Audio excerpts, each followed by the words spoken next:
You love Lord of the Rings. I love Lord of the Rings. But you know who else loves Lord of the Rings? That's right, Ursula K. Le Guin. There are probably about 5,000 different reasons you could come up with to love Lord of the Rings, but Ursula K. Le Guin has a very specific reason why she loves it. Today we're going to hear a long quotation from an essay that Le Guin wrote about Lord of the Rings called The Child in the Shadow. The essay can be found in this collection that Le Guin wrote. It's a collection of essays called The Language of the Night, and it's an incredible book wherein Le Guin defends fantasy from its detractors and argues that it's not only good and moral to expose children to works of fantasy, but that fantasy is the natural and appropriate language through which to explore inner journeys of spiritual transformation. Now, what the heck does she mean by that? Well, let's start the citation and see what she means. The great fantasies, myths, and tales are indeed like dreams. They speak from the unconscious to the unconscious, in the language of the unconscious, symbol and archetype. Though they use words, they work the way music does. They short-circuit verbal reasoning and go straight to the thoughts that lie too deep to utter. Now, if Le Guin stopped there, she would have already given us much to think about. But she doesn't stop there. She goes much deeper and more specific by referring to concepts from the great Swiss psychoanalyst Carl Gustav Jung. Now, if you don't know anything about Jung's concepts, that's totally fine, because Ursula gives us a bit of a recap here. She explains that the ego, if it's weak, or if it's offered nothing better, what it does is to identify with the collective consciousness. That is Jung's term for a kind of lowest common denominator of all the little egos added together, the mass mind, which consists of such things as cults, creeds, fads, fashions, status-seeking, conventions, received beliefs, advertising, pop cult, all the isms, all the ideologies, all the hollow forms of communication and togetherness that lack real communion or real sharing. To avoid this, to attain real community, the ego must turn inward, away from the crowd, to the source. It must identify with its own deeper regions, the great unexplored regions of the self. These regions of the psyche, Jung calls the collective unconscious, and it is in them, where we all meet, that he sees the source of true community, of felt religion, of art, grace, spontaneity, and love. How do you get there? Le Guin asks. How do you find your own private entrance to the collective unconsciousness? Well, the first step is often the most important, and Jung says that the first step is to turn around and follow your own shadow. The shadow is on the other side of our psyche, the dark brother of the conscious mind. It is Cain, Caliban, Frankenstein's monster, Mr. Hyde. It is Virgil, who guided Dante through hell, Gilgamesh's friend Enkidu. It is the serpent, Lucifer. The shadow stands on the threshold between the conscious and the unconscious mind, and we meet it in our dreams. Jung himself said, everyone carries a shadow, and the less it is embodied in the individual's conscious life, the blacker and denser it is. The less you look at it, in other words, the stronger it grows, until it can become a menace, an intolerable load, a threat within the soul. Now, for those of you who have read Ursula K. Le Guin's book, Wizard of Earthsea, you probably already have some idea of how this concept of the shadow connects to her own writing, but that's a topic for another video. She goes on, if the individual wants to live in the real world, he must withdraw his projections. He must admit that the hateful, the evil, exists within himself. This isn't easy. It is very hard not to be able to blame anybody else, but it may be worth it. Jung says if he only learns to deal with his own shadow, he has done something real for the world. He has succeeded in shouldering at least an infinitesimal part of the gigantic, unsolved social problems of our day. For the shadow is not simply evil, Le Guin says. It is inferior, primitive, awkward, animal-like, childlike, powerful, vital, spontaneous. But without it, the person is nothing. What is a body that casts no shadow? Nothing. A formlessness, two-dimensional, a comic strip character. The person who denies his own profound relationship with evil denies his own reality. He cannot do or make, he can only undo, unmake. Now, when I read that quote, the first thing I connected it to was this Tolkien quote, which goes, "Evil is not able to create anything new. It can only distort and destroy what has been invented or made by the forces of good. But what's crucial to keep in mind here is that this Jungian definition of evil is someone who denies their own shadow, who pretends that they have no shadow. In other words, evil comes from people who deny the existence of evil within themselves. Now, denying the evil within yourself is a problem, but overemphasizing the evil within yourself can also be a problem. Guin writes that as we grow up, quote, the child begins to take responsibility for his acts and feelings, and with it he often shoulders a terrible load of guilt. He sees his shadow as much blacker, more wholly evil than it is. The only way for a youngster to get past the paralyzing self-blame and self-disgust of this stage is really to look at the shadow, to face it, warts and fangs and pimples and claws and all, to accept it as himself, as part of himself. The ugliest part, but not the weakest, for the shadow is the guide inward and out again, downward and up again. There, as Bilbo the Hobbit said, and back again. The guide of the journey to self-knowledge, to adulthood, to the light. Lucifer, after all, means the one who carries the light. So your homework, viewer, even before we get to the end of the video, is to think about what it means to follow your shadow. If the shadow is the guide, then what does it mean to follow them? You tell me in the comments below. Guin goes on. It also seems to me that most of the great works of fantasy are about that journey, and that fantasy is the medium best suited to a description of that journey, its perils and rewards. The events of a voyage into the unconscious are not describable in the language of rational daily life. Only the symbolic language of the deeper psyche will fit them without trivializing them. Moreover, the journey seems to be not only a psychic one, but a moral one. Most great fantasies contain a very strong, striking moral dialectic, often expressed as a struggle between the darkness and the light. But that makes it sound simple, and the ethics of the unconscious, of the dream, the fantasy, the fairy tale, are not simple at all. They are indeed very strange. Personally, I think this strangeness is the hallmark of all true fantasy. What makes it fantastical is not simply that it is like Earth but has a slightly different geography. Well, maybe geometry, I don't know, but some aspects of it are changed. The content of it is changed, but it basically remains like a planet with gravity and with seasons and all the rest of it. No, I say, fantasy consists of existing in a world that obeys, at some level at least, dream logic. But that's just me. Back to Ursula. In the fairy tale, though, there is no right and wrong. There is a different standard, which is perhaps best called appropriateness. Under no condition can we say that it is morally right and ethically virtuous to push an old lady into a baking oven.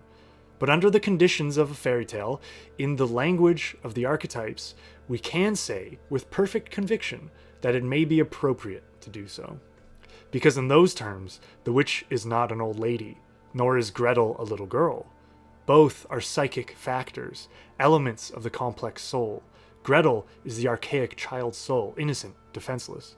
The witch is the archaic crone, the possessor and destroyer, the mother who feeds you cookies and who must be destroyed before she eats you like a cookie. And here I sense that Ursula senses the inadequacy of her own explanation here, and she hastens to add this beautiful line. All explanations are partial. The archetype is inexhaustible. And the truth is that if we could explain verbally, in words, what symbols represent, then we wouldn't need the symbol at all. In fact, the power of the symbol would be lost. The fact that our verbal explanations are never appropriate, are never satisfactory, is a feature of symbolism. Evil, then, appears in the fairy tale not as something diametrically opposed to good, but as inextricably involved with it, as in the yin-yang symbol. Neither is greater than the other, nor can human reason and virtue separate one from the other and choose between them. The hero, or the heroine, is the one who sees what is appropriate to be done, because he or she sees the whole, which is greater than either evil or good. Their heroism is in fact their certainty. In many fantasy tales, the tension between good and evil, light and dark, is drawn absolutely clearly as a battle. The good guys on one side and the bad guys on the other. Cops and robbers, Christians and heathens, heroes and villains. In such fantasies, I believe the author has tried to force reason to lead him where reason cannot go, and has abandoned the faithful and frightening guide he should have followed, the shadow. These are false fantasies, rationalized fantasies. Now, Le Guin doesn't dwell on this point. She doesn't give examples of books or films that she thinks falls into this rationalized fantasy trap. Instead, what she does is she gives one example of a work that does avoid this trap. She gives an example of a work that truly sets the standard for what it looks like when an author follows their shadow inward. And that example is Howard the Duck. Howard? Just kidding. It's a work by the author J.R.R. Tolkien, the famous author of course, Smith of Bourton Major and Farmer Giles of Ham. It's a slightly less known work by him. You may have heard of it, probably not. It's called The Lord of the Rings. So finally we get to the part where Ursula actually talks about Lord of the Rings. Here's what she says. Critics have been hard on Tolkien for his simplisticness, his division of the inhabitants of Middle-earth. Sorry, I just need to point out real quick that this is how she spells Middle-earth in her essay, but it actually should be spelled like this. His division of the inhabitants of Middle-earth into the good people and the evil people. And indeed, he does this. And his good people tend to be entirely good, though with endearing frailties, while his orcs and other villains are altogether nasty. But all this is a judgment by daylight ethics, by conventional standards of virtue and vice. When you look at the story as a psychic journey, you see something quite different and very strange. You see then a group of bright figures, each one with its black shadow. Against the elves, the orcs. Against Aragorn, the Black Rider. Against Gandalf, Saruman. And above all, against Frodo, Gollum. Against him and with him. And we can actually take this idea she presents and take it a step further, especially with reference to the films, which offer a relevant take on the material, although it is slightly different in places. But I would argue that Aragorn is not only shadowed by the Black Rider, but actually goes through a series of shadows. Yes, he is initially shadowed by the Riders, while he's a ranger, because the Riders in Fellowship are, like him, rangers. Later on, he's shadowed by Lurtz, the leader of the Uruk-hai, right at the moment that he becomes the leader of the Fellowship. I would also argue that in Two Towers, he's shadowed by Wormtongue, whom he spares, by the way, just as Frodo spares Gollum. Because remember, Wormtongue stood by Theoden's side as his closest ally, telling him how to serve Saruman. While at the climax of Two Towers, Aragorn stands by Theoden's side as his closest ally, telling him how to serve his people. Ride out with me. Ride out and meet them. For death and glory. For Rohan. Finally, in Return of the King, when it's time for Aragorn to ascend beyond his status as a Lone Ranger, as a leader of a party, as an advisor to kings, to become a king himself, he is shadowed by the King of the Dead, whom he must reason with. Not fight to the death, but reason with. Only after surpassing all these emanations of his shadow is he able to become king. But that's just me. That's just my take. I'm just riffing on what Le Guin says. She doesn't say much about Aragorn. She actually focuses on Frodo. Here's what she says. It is truly complex because both the figures are already doubled. Sam is in part Frodo's shadow, his inferior part. Gollum is two people too, in a more direct schizophrenic sense. He's always talking to himself. Slinker talking to Stinker, Sam calls it. Sam understands Gollum very well, though he won't admit it, and won't accept Gollum as Frodo does, letting Gollum be their guide, trusting him. Frodo and Gollum are not only both hobbits, they are the same person, and Frodo knows it. Frodo and Sam are the bright side, Smeagol Gollum the shadow side. In the end, Sam and Smeagol, the lesser figures, drop away, and all that is left is Frodo and Gollum at the end of a long quest. And it is Frodo the Good who fails, who at the last moment claims the Ring of Power for himself. And it is Gollum, the evil, who achieves the quest, destroying the ring and himself with it. The ring, the archetype of the integrative function, the creative destructive, returns to the volcano, the eternal source of creation and destruction, the primal fire. When you look at it that way, can you call it a simple story? I suppose so. Oedipus Rex is a fairly simple story too, but it is not simplistic.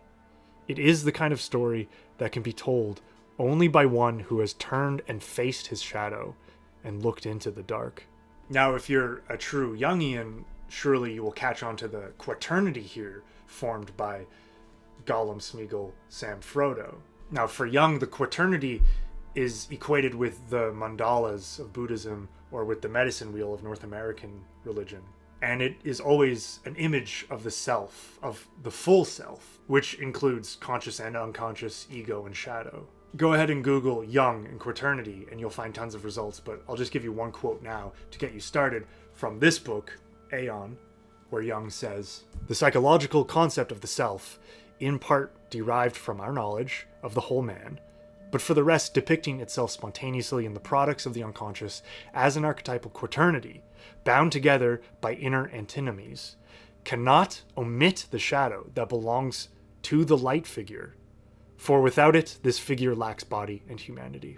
Ursula concludes her discussion of the Lord of the Rings by saying, "That it is told in the language of fantasy is not an accident, or because Tolkien was an escapist, or because he was writing for children. It is a fantasy because fantasy is the natural, the appropriate language for the recounting of the spiritual journey and the struggle of good and evil in the soul." Now, Le Guin is including such things because in her time, there was no shortage of critics who were saying things like, "The time for fantasy is over. Our world's problems are so dire, they're so intense, they're so pressing, they're so important that we need to all grow up and stop daydreaming. What we need is realism, naturalism," as if your novel might solve climate change. Le Guin says this of such people: "Fantasy to them is escapism. They see no difference between the Batmen and the Supermen of the commercial dope factories and the timeless archetypes of the collective unconscious.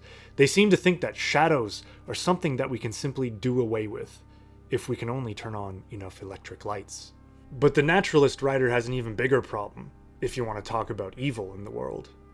Either you depict evil as a problem that has a simple solution, in which case it is a comforting lie, or you depict evil as some unsolvable problem that will always plague us and will destroy us, in which case it is a pessimistic lie.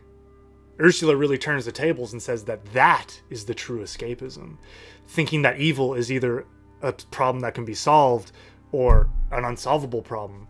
Those are both escapist answers. The less escapist answer is actually to say that evil is something that can be understood within yourself, that it is about this journey inward to discovering who you really are. So Ursula clearly has a bone to pick with the critics of her age, but I might argue that the critics of our age are less likely to just dismiss fantasy altogether because fantasy is everywhere, everyone's making fantasy. I think the problem of our age is that people misunderstand the true calling of fantasy. I think we're in danger of conceiving of fantasy as an imaginary space like any other, where you can play out certain antagonisms that plague our real world. But Ursula, via Tolkien and Jung, make it abundantly clear that that is not fantasy's highest calling. That fantasy's highest calling is, like a dream, to go deep within ourselves, to confront the problem of evil on a much deeper and more universal level, to explore the psychological, spiritual, and moral problems that plague the human soul. And what are those moral problems? Ursula says something in the conclusion here that really gets my noodle going. Here's what she says. She claims that the moral vision of fantasy is not the cliche that there's a little bit of bad in the best of us and a little bit of good in the worst of us, which she calls a dangerous banalization of the fact, which is that there is an incredible potential for good and evil in every one of us. So as usual, Ursula's given us lots to think about here. Please comment your thoughts below and check out my Substack to find my own writing inspired by Ursula, Jung, and Tolkien. And above all, whatever you do, please have a great day. Namaste. And hey, if you're looking for notes, feedback on your screenplay, your short film, your short story, maybe the first chapter of your novel, hit me up. That's what I do for a living. I'm available.